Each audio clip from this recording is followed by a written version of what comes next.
നമ്മുടെ പുതിയൊരു മോർണിംഗ് വ്ളോഗിലേക്ക് എല്ലാവർക്കും സ്വാഗതം. എന്ത് തണുപ്പാല്ലേ, മഞ്ഞൊക്കെ തുള്ളി വീഴുന്നുണ്ട് കേട്ടോ. അത്രയും തണുപ്പുണ്ട്. രാവിലെ കുറച്ച് സാധനങ്ങളൊക്കെ കൊണ്ടുവന്നിട്ടുണ്ട്. ഉച്ചക്ക് കറി വെക്കാനുള്ള ചീരത അത് മാറ്റി വെച്ചിട്ടുണ്ട് കേട്ടോ. അപ്പോൾ ഇന്ന് ഉച്ചക്ക് ചീരത്തോരൻ ഉണ്ടാവും കേട്ടോ. നല്ലൊരു ബ്രേക്ക്ഫാസ്റ്റ് റെസിപ്പിയാണ് ഇന്ന് നമ്മളിതിൽ മെയിനായിട്ട് കാണിക്കാൻ പോകുന്നത്. അരി അരച്ച പാട് നമ്മൾ ഉണ്ടാക്കിയെടുത്തിട്ടില്ല, നല്ല സോഫ്റ്റ് ആയിട്ടുള്ളൊരു അപ്പമാണ് കേട്ടോ. അതിന് വേണ്ടിയിട്ട് നമ്മൾ തലേ ദിവസം രാത്രി ഞാൻ 2 ഗ്ലാസ് പച്ചരി കുതിർക്കാൻ വെച്ചിട്ടുണ്ടായിരുന്നു കേട്ടോ. ചിക്കൻ കറി കൂട്ടി കഴിക്കാനാണ് കേട്ടോ ഈ ഒരു അപ്പം നല്ല ടേസ്റ്റ്. അപ്പോൾ എങ്ങനെയാണ് ഉണ്ടാക്കുക നമുക്ക് നോക്കാം. 240 മില്ലി മെഷറിംഗ് കപ്പിനാണ് ഞാൻ 2 നാഴി അരി എടുത്തത്. 2 ഗ്ലാസ് കപ്പ് അരി എടുത്തിട്ടത്. ഗ്ലാസ്സിനളന്നാലും ആ കപ്പിനളന്നാലും സെയിം അളവാണ്. ഇത് ഇനി കഴുകി എടുത്തിട്ട് മിക്സി ജാറിലേക്ക് ഇട്ട് കൊടുക്കുന്നുണ്ട്. ഇനി ഇതിലേക്കൊരു 1/2 ഗ്ലാസ് വെള്ളവും ഒരു 2.5 ടേബിൾ സ്പൂൺ ചോറും കൂടി ചേർത്തിട്ട് ഉപ്പും കൂടി ഇട്ടിട്ട് നമ്മൾ നന്നായിട്ട് ലൂസിലല്ലാണ്ട് കുറച്ച് കട്ടിയിലാണ് കേട്ടോ അരച്ചെടുക്കുന്നത്. ഇനി നമുക്കൊരു 1/2 ഗ്ലാസ് വെള്ളം 1 ടീസ്പൂൺ പഞ്ചസാരയും കൂടി ഒന്ന് തിളപ്പിച്ചെടുക്കണം. ഇനി ഒരു ഉള്ളിയുടെ പകുതിയാണ് എടുത്തിട്ടുള്ളത്. കനം കുറച്ച് നീളത്തിൽ അരിഞ്ഞിട്ട് നെയ്യിലൊന്ന് വാട്ടിയെടുത്തിട്ട് പൊടിയിലേക്ക് ചേർത്ത് കൊടുക്കുന്നുണ്ട്. ഉപ്പൊക്കെ നമ്മൾ നേരത്തെ അരക്കുമ്പോൾ ഇട്ട് കൊടുത്തതാണ്. അപ്പോൾ മധുരം വേണ്ടാന്നുണ്ടെങ്കിൽ ചേർക്കേണ്ട. നമ്മൾ വെള്ളയപ്പത്തിലൊക്കെ ചേർക്കുമല്ലോ ചെറിയൊരു മധുരം, അതിന് വേണ്ടി ചെറിയൊരു മധുരത്തോട് കൂടിയിട്ട് വേണം ഈ അരപ്പണ് ഞാൻ ഉണ്ടാക്കി എടുത്തിട്ടുള്ളത്. തിളപ്പിച്ച പഞ്ചസാര പാനി ചൂടോടുകൂടി തന്നെ നമ്മളിതിലേക്ക് ഒഴിച്ചു കൊടുത്തിട്ടുണ്ട് കേട്ടോ. അപ്പോൾ 2 സ്പൂണ് ബാക്കി വന്നിട്ടുള്ള വെള്ളം, ബാക്കിയുള്ളതൊക്കെ ഞാൻ ഇതിലേക്ക് ഒഴിച്ചു കൊടുത്തിട്ടുണ്ട്. അപ്പോൾ ദോശ മാവിനേക്കാളും കുറച്ചുകൂടി കട്ടിയിൽ, വെള്ളയപ്പത്തിൻ്റെ അത്രയും കട്ടി വേണ്ട, അതിനേക്കാളും ഒത്തിരി ലൂസിൽ നമ്മൾ കലത്തപ്പൊക്കെ ഉണ്ടാക്കിയെടുക്കില്ലേ ആ ഒരു മാവ്, ആ പാകത്തിന് നമ്മൾ ഉണ്ടാക്കിയെടുത്തിട്ടതാ. നെയ്യൊന്നും തേക്കാണ്ട് ഓയിലൊന്നും ഇല്ല, വെറുതെ വെള്ളപ്പച്ചട്ടിയിലേക്ക് ഒരു 1/4 തവി മാവ് ഒഴിച്ചിട്ട് ജസ്റ്റ് ഒന്ന് പരത്തി കൊടുത്തിട്ട് പിന്നെ അത് 2-3 സെക്കൻഡ് കഴിയുമ്പോൾ ഇതുപോലെ നന്നായിട്ട് പൊങ്ങി വരും കേട്ടോ. എന്നിട്ട് തിരിച്ചിട്ട് കൊടുക്കൊന്നും വേണ്ട, നമ്മളിത് ചട്ടിയിൽ നിന്ന് എടുത്ത് മാറ്റുകയാണ്. നല്ല ടേസ്റ്റാണ് കേട്ടോ. അത് നല്ല പഞ്ഞി പോലെ ഉള്ളിലൊക്കെ നല്ല ആരെടുത്ത പോലെ ഒരു അപ്പമാണ്. അപ്പോൾ കറിയൊന്നും ഇല്ലെങ്കിലും ആ ഒരു ചെറിയ മധുരം ഉണ്ടാവും. പിന്നെ നെയ്യിൽ നമ്മൾ ഉള്ളിയൊക്കെ വഴറ്റിയിട്ടത് കൊണ്ട് തന്നെ നല്ല ടേസ്റ്റാണ് കഴിക്കാനായിട്ട്. കറിയുടെ ആവശ്യമൊന്നുമില്ല. പിന്നെ ചിക്കൻ കറി ബീഫ് കറിയൊക്കെ ഉണ്ടെങ്കിൽ അടിപൊളിയാണ്.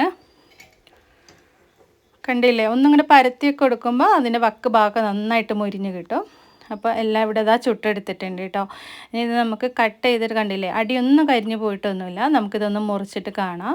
എല്ലാ അപ്പവും ഞാനിവിടെ ചുട്ടെടുത്ത് റെഡിയാക്കി പാത്രത്തിലേക്ക് മാറ്റിയിട്ടുണ്ട്.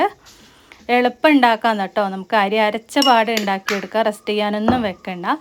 പിന്നെ പറയാൻ വിട്ടുപോയി, നമ്മൾ ആ പഞ്ചസാര പാനി ഒഴിച്ച് കൊടുത്തിട്ട് ആ തിളച്ച വെള്ളം ഒഴിച്ച് കൊടുത്ത് നമ്മൾ ചുട്ടെടുക്കുന്നതിന് തൊട്ട് മുന്നേ ഒരു നുള്ള് അപ്പസോഡ ഇട്ട് കൊടുത്തിട്ടുണ്ട് കേട്ടോ. എന്നിട്ട് നല്ലതുപോലെ മിക്സാക്കിയിട്ട് പിന്നെ നമ്മൾ അപ്പം ചുട്ടെടുക്കുകയാണ്. അങ്ങനെ കാപ്പിയൊക്കെ റെഡിയാക്കി എടുത്ത് ഇനിയിപ്പോൾ ചായ കുടിക്കാനായിട്ട് ഇരിക്കുകയാണ്. കണ്ടില്ല, ഇത് മുറിച്ച് കാണുമ്പോൾ നിങ്ങൾക്ക് മനസ്സിലാവുന്നുണ്ടാവും ഉള്ളിലൊക്കെ നന്നായിട്ട് വെന്തിട്ടുണ്ട് കേട്ടോ. വേവാത്തൊരു പ്രശ്നം വരുന്നില്ല. അതുപോലെ തന്നെ നല്ല ആരെടുത്ത പോലെ നല്ല പഞ്ഞി പോലെയുള്ള ഒരു അപ്പമാണ്. നമ്മൾ ശർക്കര വെച്ചിട്ട് കലത്തപ്പം ഉണ്ടാക്കില്ല, അതുപോലെ തന്നെയാണ് കേട്ടോ. പിന്നെ നമ്മളിതിൽ തേങ്ങാക്കത്തും ഏലക്കാപ്പൊടിയൊന്നും ഇടുന്നില്ല എന്ന് മാത്രമേ ഉള്ളൂ. ശർക്കരയൊന്നും ചേർക്കാണ്ട്. പഞ്ചസാര വേണ്ടാന്നുണ്ടെങ്കിൽ ചേർക്കേണ്ട, ഓപ്ഷനിലാണ്. നമ്മൾ വെള്ളയപ്പൊക്കെ ഉണ്ടാക്കുമ്പോൾ ചെറിയൊരു മധുരത്തോടു കൂടി ഉണ്ടാക്കുമല്ലോ, അതുപോലെ ഉണ്ടാക്കിയെടുക്കാം കേട്ടോ. അപ്പോൾ ഞാനിവിടെ ചിക്കൻ കറി കൂട്ടിയിട്ടാണ് സെർവ് ചെയ്തിട്ടുണ്ടായിരുന്നത്.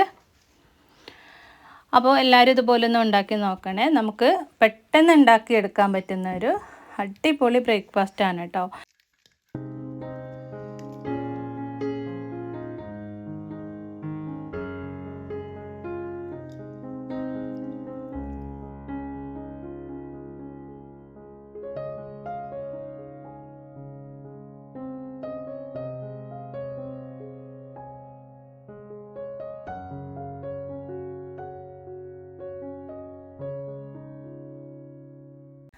ചായ കുടിയൊക്കെ കഴിഞ്ഞതിന് ശേഷം ഇനിയിപ്പോൾ ഗ്യാസൊക്കെ വെച്ചിട്ടുള്ളായിരുന്നു, മേശയൊക്കെ ഒന്ന് തട്ടിക്കൊട്ടി പൊടിയൊക്കെ തൂത്ത് വാരി, പിന്നെ ചിരട്ടക്കൈയിലൊക്കെ വെച്ചിട്ടുണ്ടായിരുന്ന ആ ഒരു ബോട്ടിൽ ഭരണി അതൊക്കെ ഒന്ന് വൃത്തിയാക്കിയതിന് ശേഷം വീണ്ടും അതിലേക്ക് വെച്ച് കൊടുക്കും. അപ്പോൾ ഇടയ്ക്ക് ഇതുപോലൊക്കെ ചെയ്യാറുണ്ട് കേട്ടോ. അപ്പോൾ ചിരട്ടത്തവി കണ്ടപ്പോൾ ഇന്നാൾ കമൻറ്റിൽ ഒരാൾ ചോദിച്ചിട്ടുണ്ടായിരുന്നേ, ചിരട്ടത്തവിയൊക്കെ ഉണ്ടല്ലോ എന്ന്. ഈ ഒരു ചിരട്ടത്തവി ഞാൻ എവിടെ പോവുകയാണെങ്കിലും കാണുകയാണെങ്കിലും ഇനി വീട്ടിൽ എത്ര ഉണ്ടെങ്കിലും ഞാൻ വാങ്ങും കേട്ടോ. ഇന്നാൾ വാങ്ങിയതാണിത്. ഒരുപാട് വലിപ്പമുണ്ട് ഇതിൻ്റെ ആ ഒരു നമ്മളെ പിടിക്കുന്ന ഭാഗം. അപ്പോൾ അത് കുറച്ച് കട്ട് ചെയ്ത് മാറ്റണം. അപ്പോൾ അതവിടെ നിൽക്കട്ടെ. പിന്നെ നമ്മൾ ഗ്യാസ് സ്റ്റോപ്പൊക്കെ വെച്ചിട്ടുണ്ടായിരുന്ന ടേബിള് ഷീറ്റ് വിരിച്ചതാണല്ലോ, അപ്പോൾ എണ്ണമയും അതൊക്കെ ഉണ്ട്. അപ്പോൾ ഞാൻ ചെയ്യുന്നൊരു കാര്യമാണ് കേട്ടോ, നമ്മൾ തുടക്കുന്ന വെള്ളത്തിൽ ഒഴിക്കുന്ന അതൊന്നും ഇല്ലാന്ന സമയത്ത് ഞാൻ വെള്ളത്തിലൊഴിക്കാനുള്ള ലോഷനൊന്നും ഇല്ലെങ്കിൽ ഇതുപോലെ ഞാൻ ഉജാലൻ്റെ സ്റ്റിപ്പൻ ഷൈൻ ഉണ്ടല്ലോ, അത് 2 ഡ്രോപ്പ് ഇങ്ങനെ ഒറ്റിച്ചിട്ട് നനഞ്ഞ തുണി കൊണ്ട് ഇങ്ങനെ തുടച്ചെടുക്കും കേട്ടോ. നല്ലൊരു സ്മെല്ലാണ് കേട്ടോ. അപ്പോൾ അടുക്കളയിൽ കിച്ചണിൽ മൊത്തത്തിൽ ആ ഒരു സ്മെല്ലുണ്ടാവും കേട്ടോ. കുറേ സമയത്തിന് വൈകുന്നേരം വരെ ആ ഒരു സ്മെല്ല് ഇങ്ങനെ ഉണ്ടാവും.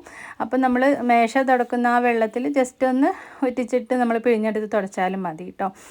ഇനിയിപ്പോൾ അടിച്ച് വാരലും തുടക്കലൊക്കെ പണിയുണ്ട് കേട്ടോ. ഈ ഒരു ടവൽ ഡെയിലി ഇതുപോലെ വെക്കും ഞാൻ കൈ തുടക്കാനായിട്ട്.